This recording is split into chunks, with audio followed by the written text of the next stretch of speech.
A lifeline for domestic violence victims is in jeopardy. On Capitol Hill today, senators debated whether or not to renew funding for the Violence Against Women Act. NBC5's Laura Kavanaugh is live in studio with what that means for us locally. Laura. Dan, the landmark federal legislation pioneered in the mid-90s by then Senator Joe Biden holds offenders accountable and provides services for victims of violence, even an opportunity to break that cycle. Now, we introduce you to one survivor who did just that, and she has asked that we keep her identity concealed for her family's safety. One comment would set him off, and then there was no turning back. 19-year-old Shay describing the 3.5-year nightmare she endured at the hands of her abusive boyfriend. And then whack, he backhanded me right in the mouth, busted my lip. And it was in front of his mom, and there were no consequences. The Southern Oregon University student says the once charming love of her life turned emotionally abusive, then physically violent just 6 months into the relationship. It got really bad after I was pregnant. He pushed me into a mirror and broke it, and that's when he choked me.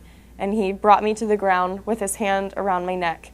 I didn't feel safe after that point. Wanting to get out for the sake of her 1-year-old daughter, she turned to the Department of Health and Human Services, who connected her with counseling, support groups, and a $1,200 grant to secure a place to live. I wouldn't have been able to feed myself. I'm just so grateful for the grants. What she calls a lifeline that is now in jeopardy if the Senate and House do not vote to reauthorize the act. All these programs very well intended, all of them highly inefficient.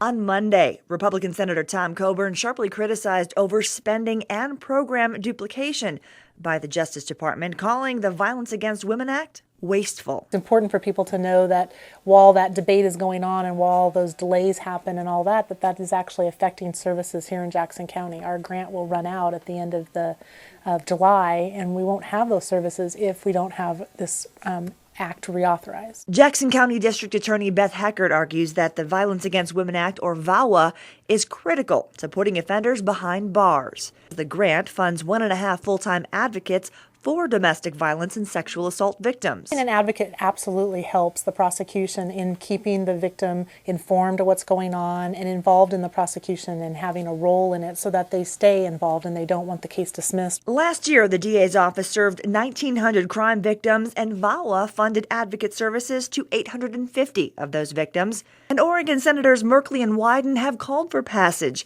of the Violence Against Women Act. This is about preventing brutal crimes against women who are being traumatized and battered in our communities. People like Shay, who was able to save herself and her child thanks to a VAWA grant. Without the grant, I wouldn't have been able to get out.